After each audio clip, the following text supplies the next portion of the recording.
Já que estamos falando de tempos compostos, né? Estamos falando aqui da música do Dave Brubeck e tal, tempos compostos, é o momento de falarmos de mecânica quântica, caros cinegnósticos, né? Mecânica quântica. O filme de Mandela Effect, aonde eu achei esse filme? Claro, no Stremio, lá no Stremio, esse filme Mandela Effect. É claro que o Stremio tem muito, não sei se vocês conhecem esse programa, tem muito do momento e da hora, tem torrents ou não disponível. Se não, vai a unha mesmo, vai lá no Google e busca torrent, né? E baixa com o seu programa uTorrent, né? Baixa o torrent. Mas é no Stremio, você acha. O Mandela Effect. O efeito Mandela, acho que vocês já ouviram falar, né? É, quem foi que criou esse efeito, esse termo? Foi vamos ver se eu me lembro aqui o nome dela. Onde é que está aqui? O nome foi uma consultora de parapsicologia, uma blogueira, né? Que era consultora. Onde é que está? Esqueci o nome aqui. Fiona Brome. Fiona Brome. Pesquisadora de fenômenos sobrenaturais. Né? Aí você começa a pensar, ih, caramba, blogueira, pesquisadora de fenômenos paranormais. Mas ela pensou, da onde é que ela tirou essa ideia? Porque ela achava, quando ela soube da notícia da morte do Nelson Mandela, líder sul-africano na luta contra o regime do apartheid, ela jurava que ele já estava morto. A memória que ela tinha é de que o Mandela teria morrido na prisão, né, do regime do apartheid nos anos 80.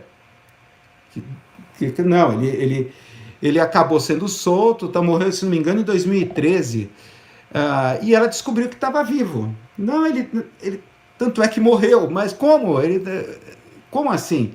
Aí depois ela descobriu que outras pessoas também compartilhavam da mesma memória falsa dela. Tá? E ela pirou, peraí, e deu um nome, cunhou esse nome de efeito Mandela. E ela vai descobrir depois que as pessoas partilham de várias coisas, de falsas memórias, como, por exemplo, filmes que jamais foram feitos. Por exemplo, episódios da série Jornada nas Estrelas que muitos fãs lembram e falam, são capazes de descrever aquele episódio que nunca aconteceu, nunca foi produzido. Tem vários exemplos, né? Eu mesmo, assim, de vez em quando eu me lembro, não, eu me lembro de uma passagem de um livro, tal, aí eu vou ver lá, não existe aquela passagem, ou não é daquela maneira que eu lembrava, o sentido totalmente diferente, e mesmo no meio acadêmico, outras pessoas também igualmente têm enganos meus em relação a, por exemplo, aforismos. Não, mas o cara falou aquilo. Você vai lá na fonte, não falou, ele nunca escreveu sobre aquilo. Tem um famoso, né, do filme Casablanca, que a Ingrid Bergman teria dito para o pianista Sam, play it again, Sam, play it again. A música As Time Goes By, né? Você acha que vocês devem conhecer, né? O filme Casablanca com Humphrey Bogart. Então, nunca, jamais a Ingrid Bergman falou. Tanto é que ficou tão famosa essa falsa memória que o Woody Allen fez um filme, Sonhos de um Sedutor, cujo título original é Play It Again, Son. Play It Again, Son. Né? Não sei se vocês lembram do Sonho do Sedutor, que o Woody Allen ele quer seduzir as mulheres e vem o fantasma do Humphrey Bogart para dar assessoria para ele, né? O Humphrey Bogart assessorando o Woody Allen a se tornar um sedutor, né? Mas aí é que está interessante. Por que na época isso não representou problema? Nos anos 70, essa falsa memória, e muita gente tinha essa falsa memória, inclusive o próprio Woody Allen. Tanto é que inspirou o título do filme. Por que não representou problema? E de repente o efeito Mandela vira uma conspiração assim ao nível de chegar à discussão de universos paralelos, a hipótese de muitos mundos decorrente da interpretação de Copenhagen, do Hugh Everett, que é um um físico que criou esse conceito dos muitos mundos. A partir da interpretação de Copenhagen, já vamos falar sobre isso, a caixa do gato do Schrödinger, tal, que é interessante. Por que lá nos anos 70? Porque agora representa um problema.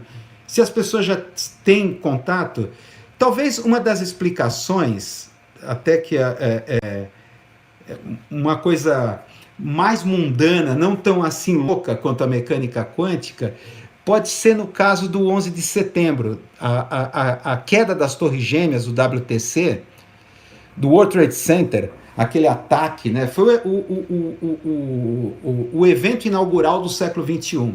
Né? Ali foi o início, o evento icônico para toda a nova política, toda a geopolítica norte-americana do século XXI. Foi ali o evento seminal. É interessante que muitas pessoas que testemunharam, que estavam lá presentes no acontecimento, ou vendo pela TV, as pessoas, imagina isso, tá lá, muitas pessoas achavam que não é possível, deve ser mais um filme de catástrofe de Hollywood. Não, acho que estão produzindo um filme aqui, isso não pode ser real. A sensação que as pessoas tinham era de irrealidade. Elas estavam diante de um colapso, 2 torres caindo, e mesmo assim elas não queriam aceitar a realidade. Parece um filme, muitos diziam, né? E até levou o Baudrillard, né, a dizer que foi um não acontecimento, as quedas do World Trade Center. É interessante que, de repente, o mundo real realizando uma coisa que foi tantas vezes imortalizado pelo cinema catástrofe hollywoodiano. Então, quantas vezes Nova York já foi destruída por Godzilla, por alienígenas, por catástrofes astronômicas, geológicas, maremotos, incêndios. O diabo já foi destruído, e sem falar do Guerra dos Mundos, né? A transmissão radiofônica do Orson Welles, né? De Nova York sendo invadida por trípodes, né? Então já começou ali, em 1938, a primeira destruição de Nova York.